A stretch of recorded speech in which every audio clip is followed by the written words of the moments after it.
हाँ तो बच्चों ये अपना दूसरा पद है, ठीक है ना। 12 मासा जो मलिक मोहम्मद जायसी के द्वारा लिखी हुई जो रचना है, इसमें 12 मासा का अपन फर्स्ट पद पहले पढ़ चुके हैं। दूसरे पद से इसके अपन आगे पढ़ेंगे। तो दूसरे पद में पोष मास का वर्णन किया हुआ है कि पोष महीने में विरहिणी के मन के जो भाव है उसको यहाँ पे बताया गया है। तो देखो क्या लिखा है कि पोष जाड़ थर थर तन कापा, सूरज जड़ाई लंक दिसी तापा। तो पहले मैं यहाँ पे पढ़ करके और कठिन शब्दार्थ बता देता हूँ, फिर इसका भावार्थ देखेंगे। पोष का मतलब होता है पोष मास। अब पोष महीना लग चुका है। पोष के महीने में जाड़ा जो है यानी सर्दी, थर थर तन कांपा। इस सर्दी में शरीर जो है, तन का मतलब होता है शरीर, थर थर कांपने लगा है। सर्दी और ज़्यादा बढ़ गई है। जैसे अगहन महीना था, पिछले पद में हमने पढ़ा, अगहन महीने में क्या होता है कि थोड़ी शुरुआत हो चुकी थी सर्दी की, लेकिन पोष महीना आते आते सर्दी बहुत ज़्यादा बढ़ चुकी है। सूरज मैंने सूरज का मतलब होता है सूर्य, जड़ाई लंक दिसी तापा। सूर्य भी लंका की दिशा में चला गया है, वहां जाकर के तप रहा है। तो का मतलब क्या है कि पोष मास की शुरुआत हो चुकी है, सर्दी और तेज पड़ने लगी है मगसर मास की अपेक्षा, अगहन मास की अपेक्षा। और शरीर अब तन जो है वो, शरीर जो है वो अब कांप रहा है, थर थर कांप रहा है। सूरज जड़ाई लंक दिसी तापा। और सूरज जो है, सूर्य भी सर्दी की ऋतु में सूर्य दक्षिणायन हो जाता है, दक्षिण दिशा में चला जाता है। तो यहाँ पे कह रही है नागमती कि सूर्य जो है इस शीत ऋतु के डर से, शीत ऋतु से कंपायमान होकर के लंका की दिशा में चला गया है और वहां जाके तप रहा है। भाव ये था कि उसके स्वयं के पति जो राजा रत्न सेन थे वो भी लंका चले गए थे, वो भी सिंहलदीप चले गए थे। तो यहाँ पे सूर्य एक प्रकार से उनके लिए भी है कि अब मेरा सूर्य वहां जाके तप रहा है। और दूसरा ये था कि सर्दी की ऋतु थी, तो सर्दी की ऋतु में वैसे ही सूर्य दक्षिणायन हो जाता है। आगे क्या कहती है कि बिरह बाढ़ी भा दारुण सीयू का मतलब होता है शीत, और शीत यानी सर्दी, विरह का मतलब होता है विरह। इस विरह ने, इस शीत ऋतु में विरह मेरा और ज़्यादा बढ़ गया है, मेरा विरह और ज़्यादा बढ़ गया है। कंपी कंपी मरो लेही हरी जीऊं। और अब जो है ना, मैं कांप करके, धूस करके इतनी भयंकर सर्दी में मरी जा रही हूँ। ऐसा लग रहा है कि जैसे मेरे जीव को, मेरे प्राण को ही हर लेगी है। जैसे ऐसा लग रहा है, इतनी भयंकर सर्दी है कि ये मेरे प्राण हर लेगी। हरि लेहू का मतलब, लेही मतलब लेना, हरि मैंने हरण कर लेना, जीव मैंने जीव मेरे प्राण। ये सर्दी इतनी भयंकर है कि मेरे प्राण हर लेगी। कंत कहाँ हो लागो हियरे, पंत अपार सूज नहीं नियरे। कंत मैंने पति। तो नागमती कहती है कि हे मेरे पति, आप कहाँ हो? अब तो हृदय से लग जाओ। हीरे का मतलब होता है हृदय। आप हृदय से लगिए ताकि मेरी ये बिरह खत्म हो जाए, ये सर्दी जो है मेरी उड़े।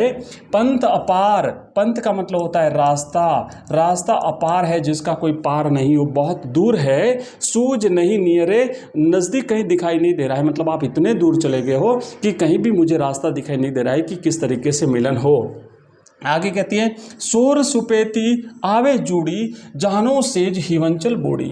सोर का मतलब होता है, मतलब सोर सुपेती का मतलब ये है कि जैसे मतलब सर्दी की ऋतु में जो ओढ़ा जाता है ना, जितने ज़्यादा अपन ओढ़े उतने ही ज़्यादा सर्दी जो है वो बढ़ती जा रही है। और ऐसा लग रहा है कि जानो सेज हिवंचल बोड़ी, मतलब सेज मतलब मेरा बिस्तर जो है, ऐसा लग रहा है जैसे हिवंचल मैंने हिमालय की भयंकर उस बर्फ़ में लगा हुआ है, बर्फ के बीच में डूबा हुआ है। इतनी भयंकर सर्दी जो है वो मुझे लग रही है।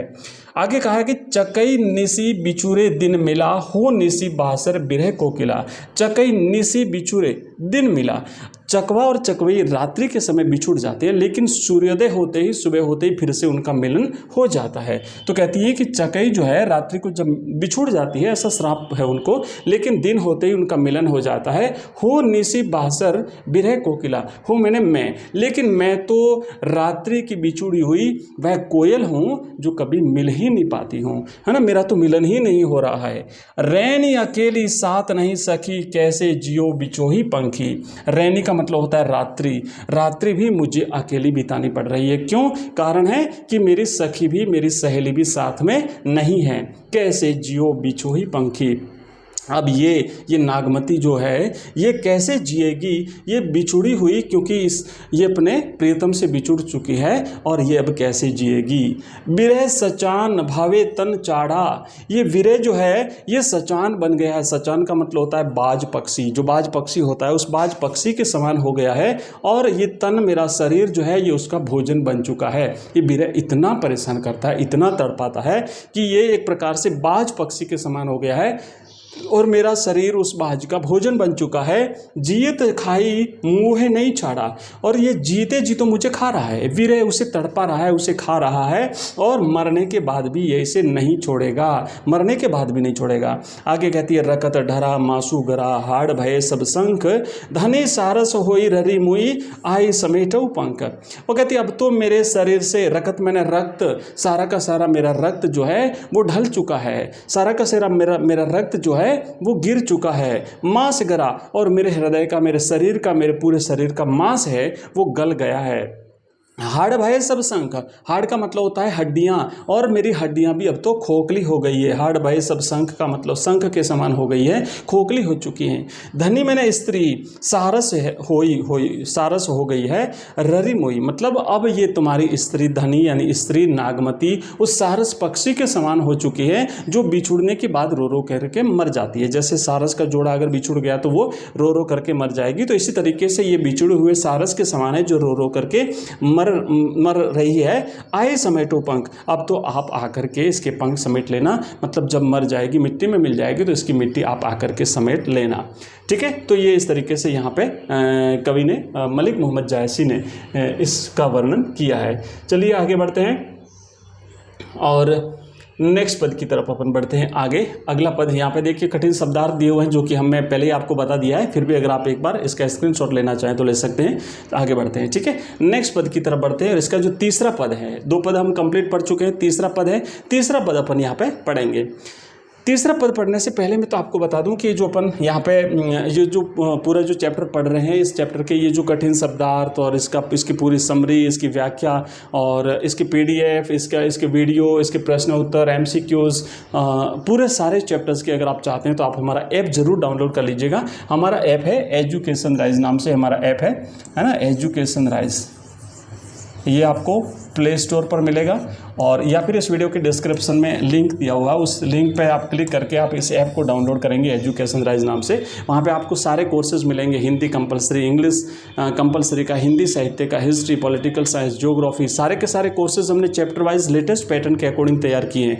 और ये कोर्स हम आपको मात्र 99 रुपीज़ में जो है वो अवेलेबल करा रहे हैं, ओनली 99 रुपये में, पूरे 1 साल की वैलिडिटी के साथ, पूरे फुल 1 ईयर की वैलिडिटी के साथ आपको ये कोर्स मिलेगा, जहाँ पे आपको ऑनलाइन टेस्ट भी मिलेंगे, वीडियो लेक्चर्स भी मिलेंगे, ये सारी चीज़ें मिलेगी। ठीक है, और इसके अलावा आप हमारा नंबर मैं आपको भी दूंगा, थोड़ी देर बाद नोट कर लीजिए। नंबर पे आप जब मैसेज करेंगे व्हाट्सएप टेलीग्राम मैसेज, तो आप हमारे साथ व्हाट्सएप के साथ जुड़ जाएंगे, टेलीग्राम से जुड़ सकते हैं। अगर आपका कोई क्वेरी है, कोई कमेंट है तो वो भी आप हमें यहाँ पे कर सकते हैं। साथ ही वीडियो को आप अपने दोस्तों के साथ शेयर करिए ताकि वो लोग भी हमारे साथ ज़्यादा से ज़्यादा जुड़ जाएं।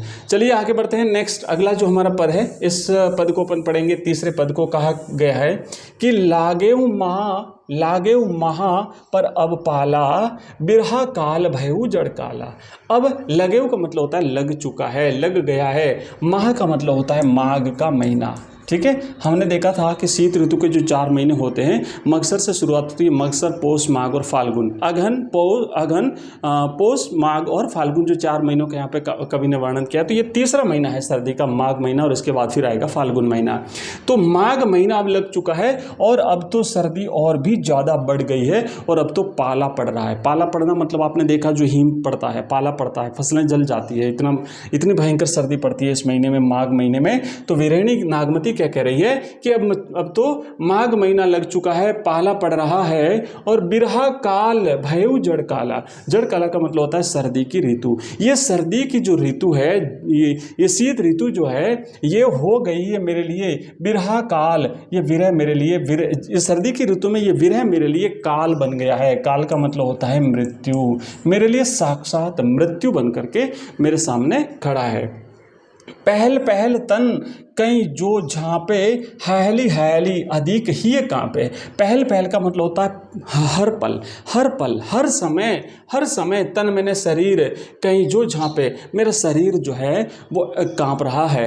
हैली हैली अधिक ही कांपे, और मेरा शरीर जो है, हृदय जो है वो लगातार कांप रहा है, धूज रहा है, इतनी भयंकर सर्दी में पाला पड़ रहा है। आए सूर होई तपुरे नहा, तेहि बिनु जाड़ न छूटे महा। अब क्या कहती है कि हो तपुरे नहा, ना मैंने नाथ, और ना अपने पति को बुलाते हुए कहती है, हे नाथ, अब तो आप सूर्य बन करके आइए, आप सूर्य बन करके, मैंने सूर्य बन करके आइए, सूर्य के समान तपते हुए आइए।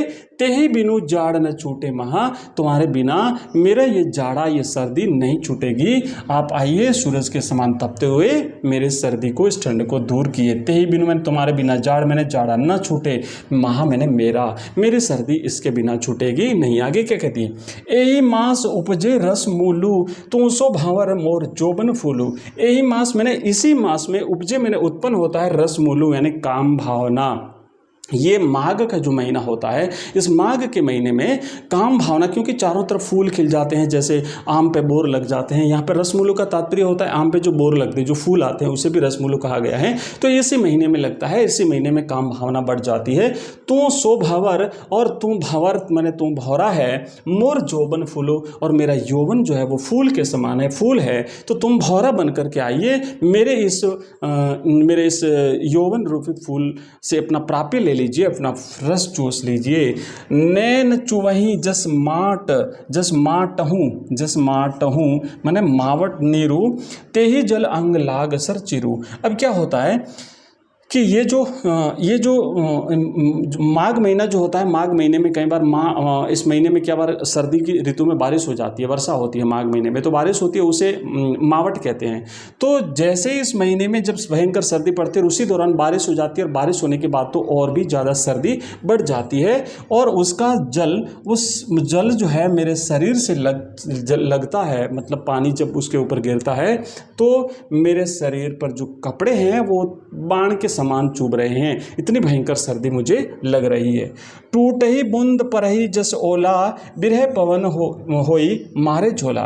टूटही बूंद परही जस ओला, और जो ओले गिरते हैं उस भयंकर सर्दी में, जब ओले गिरते हैं तो जैसे जैसे मेरे आंखों से बूंदें गिरती है पानी की, वैसे वैसे ओले गिर रहे हैं।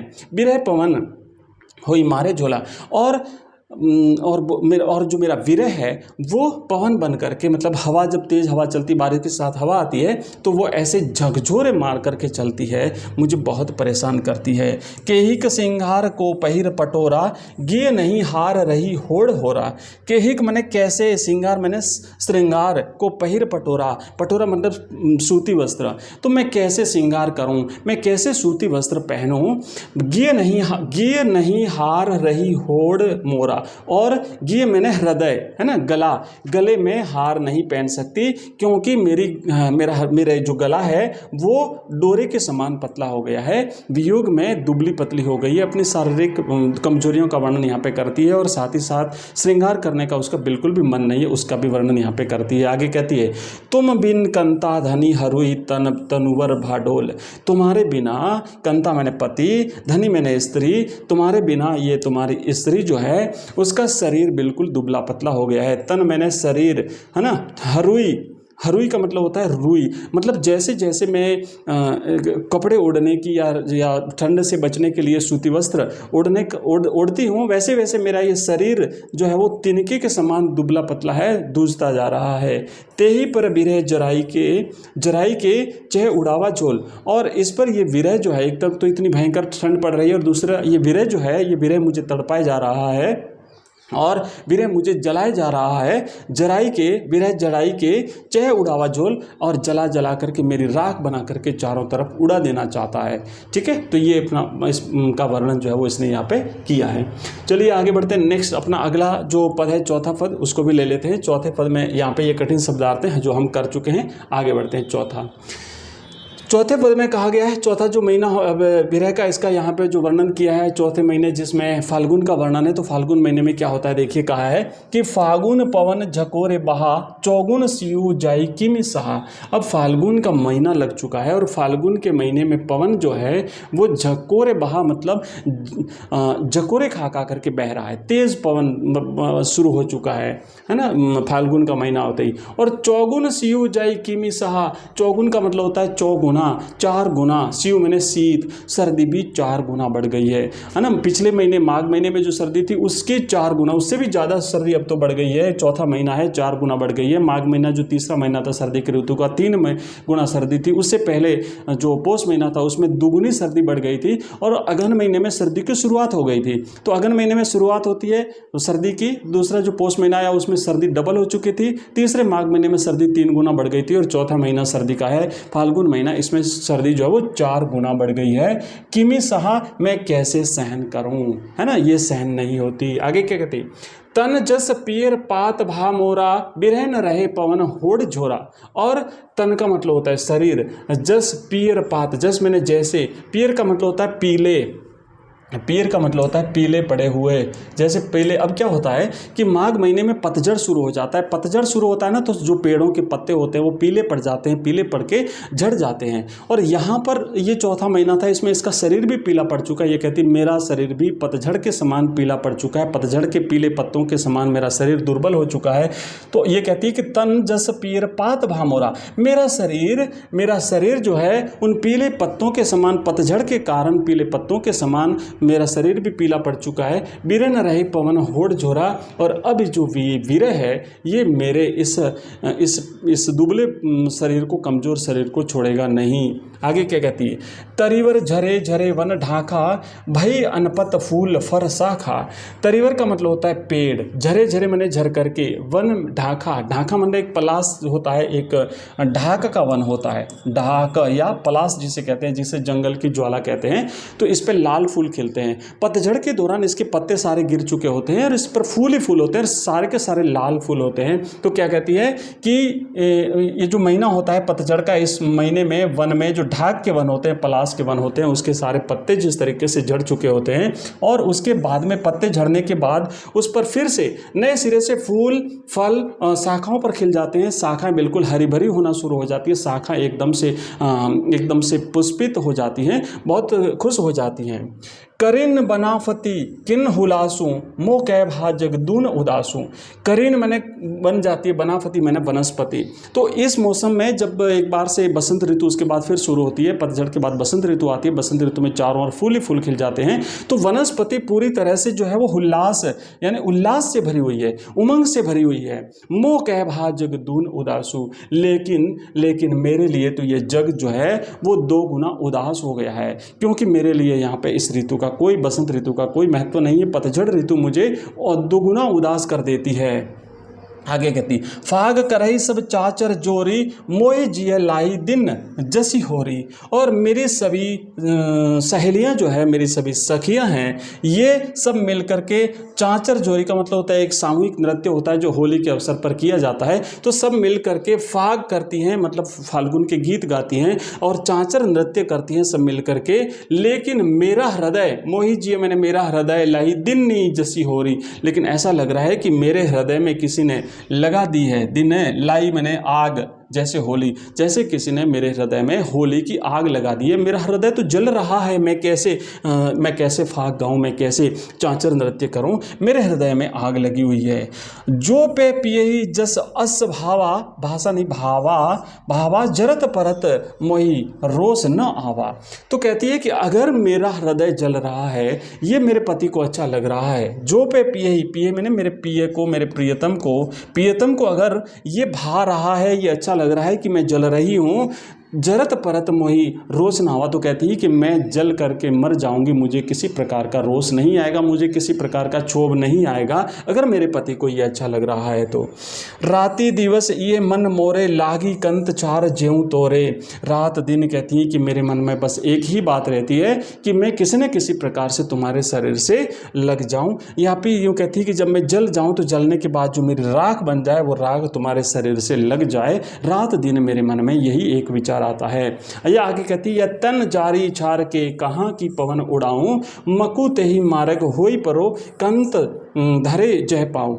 तो अब यहाँ पे कुछ अपनी मनोभावनाओं व्यक्त करते हुए कहती है कि मेरा ये शरीर जल जाए, है ना, मेरा ये शरीर जल जाए और जल करके राख बन जाए, और राख बनने के बाद में हवा इसे उड़ा दे। आकांक्षा व्यक्त करती है कि मैं जल जाऊं, जल करके राख बन जाऊं, राख बनने के बाद हवा आए, हवा आकर के मेरे इस राख को उड़ा दे और उड़ा करके मुझे उस मार्ग पर गिरा दे जिस मार्ग से मेरे पति चलने वाले होते हैं, जाने वाले होते हैं, तो उनके पाँव मेरे ऊपर पड़ जाएं। तो इस तरीके से यहाँ पे मलिक मोहम्मद जायसी साहब ने ये वर्णन किया है, जिसको अपन ने 12 मासा के 4 पद है और चारों पदों को हमने पढ़ लिया है। और अगर आपको पसंद आए तो वीडियो को, चैनल को सब्सक्राइब जरूर करिएगा, अपने मित्रों के साथ शेयर भी करिए। और सारे के सारे जो इसकी जो PDF है, ये PDF आपको हमारे ऐप में मिल जाएगी, जिसका लिंक इस वीडियो के डिस्क्रिप्शन में दिया हुआ है। एजुकेशन राइज नाम से हमारा ऐप है, आप उसे डाउनलोड करिए। और मैंने आपको कहा था मैं अपना नंबर दूंगा, मुझे अपना नंबर आप नोट कर लीजिए। आप मुझे मैसेज करेंगे, व्हाट्सएप और टेलीग्राम पर मैसेज करेंगे। मेरा नंबर है 9079622989। आप नंबर नोट कर लीजिए, 9079622989। आप इस नंबर पे मुझे व्हाट्सएप और टेलीग्राम कर सकते हैं। टेलीग्राम का जो चैनल है जहाँ पे हम PDF शेयर करते हैं, एग्जाम से रिलेटेड इन्फॉर्मेशन शेयर करते हैं, वीडियोस भी शेयर करते हैं, वहाँ पे आपको ये सारी इन्फॉर्मेशन मिलेगी, जिसका लिंक इस वीडियो के डिस्क्रिप्शन में दिया हुआ। साथ ही साथ हमारा जो व्हाट्सएप ग्रुप है उसके साथ भी अगर आप जुड़ना चाहते हो तो इसी नंबर पर आपको मिलेगा, आप व्हाट्सएप कर दीजिएगा, आपको सारे लिंक जो है वो मिल जाएंगे। मिलते हैं नेक्स्ट वीडियो में। इसी तरह से हम बाकी सब्जेक्ट भी पढ़ते हैं हिंदी के अलावा, जैसे हिंदी कंपलसरी, इंग्लिश कंपलसरी है, हिस्ट्री, पॉलिटिकल साइंस, ज्योग्राफी अगर आपके सब्जेक्ट हैं तो निश्चित रूप से आप हमारे साथ जुड़े रहिए। बोर्ड एग्जाम्स तक अपन ये सारे सब्जेक्ट्स पढ़ेंगे। मिलते हैं नेक्स्ट वीडियो में, तब तक के लिए बाय, थैंक यू, धन्यवाद।